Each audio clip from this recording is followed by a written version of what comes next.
हे प्रभु, आप तो जानते हैं कि मैं इस पूरे इलाके का सबसे होनहार बढ़ई हूँ, फिर भी मेरे पास काम नहीं है।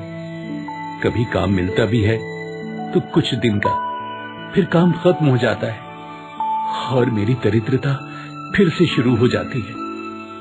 कुछ ऐसा करो प्रभु कि मुझे एक बार ऐसा काम मिले कि मेरी सारी दरिद्रता दूर हो जाए।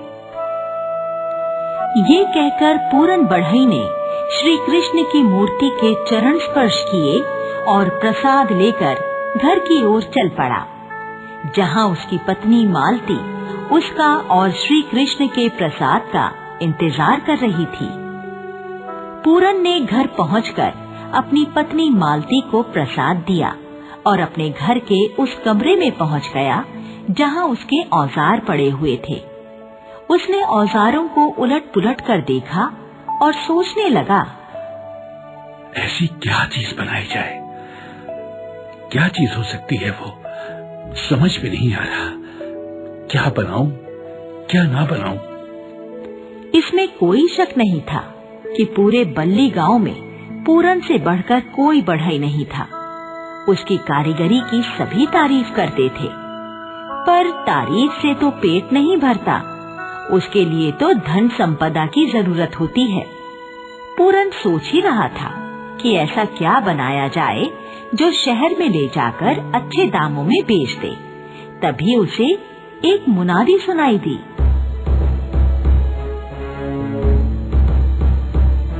सुनो सुनो सुनो, सभी कारीगर लोग ध्यान से सुनो। सरपंच जी ने ऐलान किया है कि इस बसंत पंचमी को गांव में रथों की दौड़ होगी। आप सभी अपना अपना रथ बनाएं। जिसका रथ जीतेगा उसे धन, अनाज और सोना उपहार में दिया जाएगा। साथ ही रथ की कीमत भी 10 गुना अदा की जाएगी। आपके पास काफी समय है, अपना अपना रथ बनाने में लग जाइए। सुनिए सुनिए सुनिए।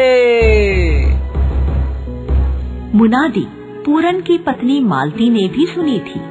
वो दौड़ी दौड़ी पूरन के पास आई।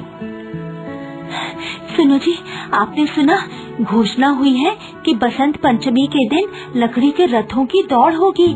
जो रथ मजबूत होगा और दौड़ में जीतेगा, उसे बनाने वाले को इतना बड़ा इनाम मिलेगा कि फिर कभी उसे काम करने की जरूरत नहीं रहेगी। हाँ मालती, मैंने भी सुना।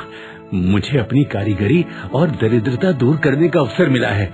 मैं इसे गवाऊंगा नहीं, बस तुम्हें मेरा साथ देना होगा। अजी, मैं तो हमेशा ही आपके साथ हूँ। आप अभी से काम में जुट जाइए। आपके खाने पीने और आराम का ध्यान मैं रखूंगी। पूरन उसी समय से लकड़ी का रथ बनाने में जुट गया। आखिर हमेशा के लिए दरिद्रता दूर करने का मौका जो था। एक दिन खाना खाते हुए पूरन ने मालती से कहा,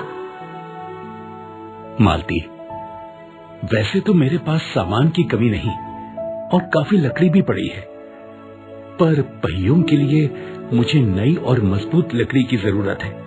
उसे खरीदने के लिए काफी सारे पैसे चाहिए। समझ में नहीं आता इतने पैसे कहाँ से लाऊं। हे श्री कृष्ण, मुझे रास्ता दिखाओ। रास्ता तो है जी, मेरे पास कुछ जेवर पड़े हैं शादी के समय के, उन्हें गिरवी रखकर पैसे ले लेते हैं। नहीं नहीं, पत्नी के जेवर गिरवी रखना अच्छी बात नहीं है। पर आप किसी गलत काम के लिए तो गिरवी नहीं रख रहे हो ना। दौड़ जीतने पर हमें जो धन मिलेगा उसी से छुड़वा लेंगे, और फिर धन तो इतना मिलेगा कि मैं बहुत सारे नए जेवर भी बनवा लूंगी। चलो ठीक है, तुम जिद करती हो तो ऐसे ही सही। पूरन ने मालती की बात मान ली। अगले ही दिन वो पत्नी के जेवर का डिब्बा लेकर सुनार के पास गया। उसके पास जेवर गिरवी रखे और पैसे लेकर पहियों के लिए लकड़ी खरीदी। अब तो पूरन पूरे जोश के साथ रथ बनाने में लग गया। उधर उसी गांव में 2 दोस्त मदन और नेमत भी रहते थे तो वो भी लकड़ी के ही कारीगर, पर पूरन के सामने तो कुछ भी नहीं थे। उन्हें समझ में आ रहा था कि अगर पूरन भी रथ बना रहा है तो फिर और किसी के जीतने का सवाल ही नहीं उठता। दोनों अपना काम छोड़कर सिर पर हाथ रखे बैठे थे। अरे नेमत भैया, समझ में नहीं आ रहा कि हम रथ बनाएं या ना बनाएं। सही कहते हो मदन, अगर पूरन रथ बना रहा है तो फिर हम कितनी भी कोशिश कर लें, हम तो जीतने वाले नहीं। हाँ भाई नेमत, अगर हम रथ बनाने की कोशिश करने के साथ कुछ और भी कोशिश करें तो। लगता है तुम्हारे शरारती दिमाग में कुछ पक रहा है। पक तो कब का चुका है दोस्त, अब तो बस परोसना बाकी है। अरे तो परोसो ना, बताओ तो क्या योजना है। देखो भाई नेमत, अगर हम पूरन को काम करने से हटा दें तो वो समय पर रथ बना ही नहीं पाएगा, तो प्रतियोगिता में भाग कैसे लेगा हैं? क्या ये हो सकता है? अरे भाई हो गया समझो, मैंने इसके लिए कटोरी को तैयार भी कर लिया है, कल ही वो अपना कमाल दिखाने निकल जाएगी। मदन और नेमत ने खुश होकर हाथ मिलाए और इंतजार करने लगे कि उन्हें अच्छी खबर मिले। अगले दिन कटोरी अजीबोगरीब कपड़े पहन मंजीरा बजाते हुए पूरन के घर के आगे से निकल रही थी। आई आई आई, सब बच्चों की कटोरी माई, का लिखा है भाग्य में, अगला पिछला सब बताई। कटोरी की आवाज सुनकर मालती बाहर आ गई और उस अजीबोगरीब औरत को देखने लगी। क्या देखती है मालती बेटी, मैं साल में एक बार हिमालय से उतर कर आती हूँ और कुछ भाग्यशाली लोगों का भाग्य संवार कर चली जाती हूँ। क्या माई, आपको मेरा नाम भी मालूम है? हमें क्या नहीं मालूम। क्या तूने कभी हिमालय पर साधना करने वालों की सिद्धि के बारे में नहीं सुना? सुना तो है, पर मुझे कभी ऐसे किसी के दर्शन करने का सौभाग्य प्राप्त होगा ये नहीं सोचा था। तू बहुत भोली लगती है, तुझे मेरे आशीर्वाद की जरूरत है। आ, तेरा भविष्य देखूं।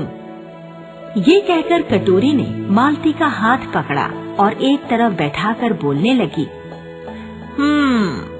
दरिद्रता दूर करने का समय आया, पर साथ ही किसी ने अड़ंगा लगाया। हाँ, किसने माई? तेरे बुरे ग्रहों ने। प्रतियोगिता में जीते तो सब मिला और नहीं जीते तो सब मिटा। माई, आप तो अंतर्यामी है। माई, कुछ उपाय बताइए ना।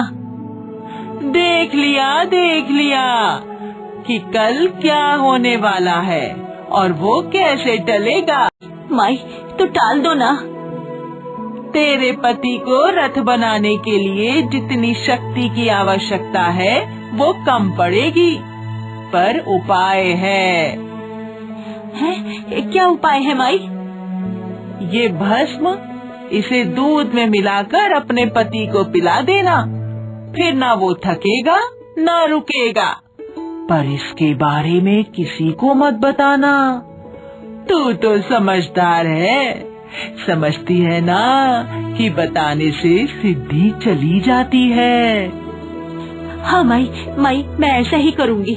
आपकी सेवा करूँ, क्या करूँ बताइए माई। अरे हम कुछ नहीं लेते, कुछ लेने से सिद्धि चली जाती है। अब हमें आज्ञा दे। मालती ने सिर झुकाकर कटोरी को नमस्कार किया। कटोरी तेज कदमों से निकल गई। उसे यकीन हो गया था कि वो जिस साजिश का हिस्सा बनी है वो कामयाब हो गई है। रात को खाना खाने के बाद जैसे ही पूरन ने मुंह मोड़ा, मालती ने उसके सामने भस्म मिलाकर दूध रख दिया। लो जी, ये दूध पी लो, इससे ताकत आएगी और आपको जरूरत भी है। पूरन ने मुस्कुराते हुए दूध पी लिया और सो गया। अगली सुबह सूरज सिर पर चढ़ाया, पर पूरन नहीं उठा। मालती जब उसे उठाने गई तो देखा कि पूरन कराह रहा है।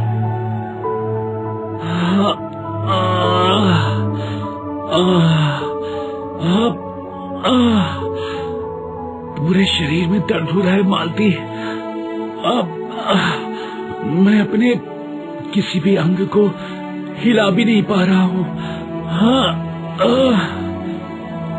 अरे अरे, ये क्या कह रहे हैं आप? सच कह रहा हूँ मालती, कई बार अपने हाथ पैरों को हिलाने की कोशिश कर चुका हूँ, पर कोई फायदा नहीं हुआ। पता नहीं क्या हो गया है मुझे।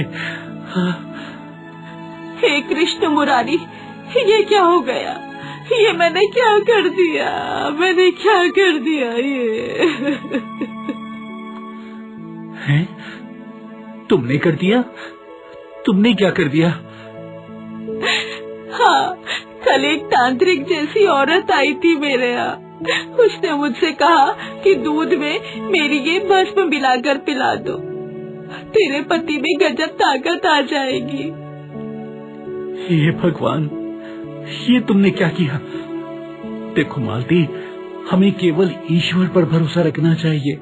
ऐसे टोने टोटके वालों से हमेशा दूर रहना चाहिए। अब क्या होगा? हमारी दरिद्रता दूर करने का यही एक अवसर था। लगता है अब तो हम उसे भी गंवा देंगे। कोई बात नहीं मालती, तुम चिंता मत करो। भगवान श्री कृष्ण अपने आप कोई ना कोई रास्ता जरूर निकालेंगे। सुनो जी, अब तो केवल 5 दिन बचे हैं। एक एक पल कीमती है। हाँ मालती, मैं जानता हूँ, लेकिन तुम चिंता मत करो। श्री कृष्ण पर पूरा भरोसा रखो, वो कोई ना कोई उपाय कर देंगे। वो सब कुछ संभाल लेंगे, देखना तुम। एक दिन बीता, फिर 2 दिन, पर पूरन की हालत ठीक होने का नाम ही नहीं ले रही थी। तभी दूसरे दिन की शाम को किसी ने दरवाजा खटखटाया। मालती ने दरवाजा खोला तो सामने 2 बढ़ई जैसे दिखने वाले व्यक्ति खड़े थे। जी, आप कौन? मैं बंसीधर हूँ और ये है मेरा मित्र विश्वकर्मा। हम दोनों लकड़ी के अच्छे कारीगर हैं। क्या हम पूरन भैया से मिल सकते हैं? हाँ हाँ, अंदर आइए। मालती उन दोनों को लेकर पूरन के पास गई और उनका परिचय दिया। पूरन भैया, हमें सरपंच जी की पत्नी ने भेजा है। हम उनके दूर के रिश्तेदार हैं। उन्हें पता चला कि आप बीमार हैं, तो आपकी मदद के लिए भेजा है। मैं और मेरे मित्र विश्वकर्मा आपकी मदद करेंगे। पर इस बारे में किसी को कुछ बताना नहीं, वरना दूसरे प्रतियोगी बुरा मानेंगे। नहीं नहीं, मैं किसी से नहीं कहूँगा। हाँ। अगले दिन से बंसीधर और विश्वकर्मा बाकी बचा रथ बनाने में लग गए। उनकी बिजली की सी रफ्तार देखकर पूरन अपने बिस्तर पर पड़े पड़े बोला, आपको काम करते देख मुझे अपने बड़े भाई की याद आ गई। वो भी इसी तेजी से काम करते हैं, पर मुझे डांटते बहुत हैं, इसलिए उन्हें नहीं बुलाया था। मेरे ताऊ भी ऐसे ही हैं। ताऊ? हाँ, मेरे बड़े भाई बहुत क्रोध करते हैं, अत्यधिक नाराज होते हैं, पर मैं हंसकर टाल देता हूँ। देखते ही देखते समय से पहले रथ बनकर तैयार हो गया। क्यों पूरन भाई, रथ कैसा लग रहा है? शानदार, पर मेरी हालत। मुझे लगता है तुम ठीक हो गए हो। जरा मेरा हाथ पकड़कर 2 कदम तो चलो। बंसीधर ने सहारा देकर पूरन को उठाया और उसे चलाने की कोशिश की। पूरन को चलने में कोई दिक्कत नहीं हुई। हाँ, अरे वाह, अरे वाह, लगता है मैं पूरी तरह ठीक हो गया हूँ। पहले वाली शक्ति महसूस हो रही है। हाँ, ये तो अच्छा हुआ। अब तुम रथों की दौड़ में भाग ले सकते हो। अच्छा, अब हम चलते हैं। नहीं नहीं, ऐसे नहीं, हम सब साथ मिलकर खाना खाएंगे, उसके बाद जाइएगा। सबने मिलकर खाना खाया। बंसीधर और विश्वकर्मा ने मालती के बने खाने की प्रशंसा की, धन्यवाद दिया और विदा ली। रथों की दौड़ का दिन भी आ गया। कुल 5 रथ थे। दौड़ शुरू हुई। गांव वाले और आसपास के गांव वाले दौड़ देख रहे थे और खुशी से चिल्ला रहे थे। दौड़ खत्म हुई। पूरन का रथ प्रथम स्थान पर रहा। पुरस्कार लेने पूरन मंच पर पहुंचा। सरपंच जी से पुरस्कार लेने के बाद पूरन ने सरपंच की पत्नी का धन्यवाद किया। मालकिन, आपके दूर के रिश्तेदार बंसीधर और विश्वकर्मा अगर मेरी मदद के लिए न आते तो मैं कभी दौड़ जीत नहीं पाता। पर मैंने तो किसी को नहीं भेजा और ना ही मेरे ऐसे कोई रिश्तेदार हैं। मेरे दाव भी ऐसे ही हैं।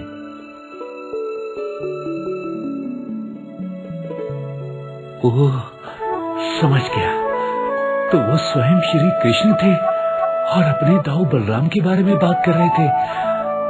धन्यवाद, धन्यवाद भगवान, धन्यवाद। पूरन ने मन ही मन श्री कृष्ण को धन्यवाद दिया।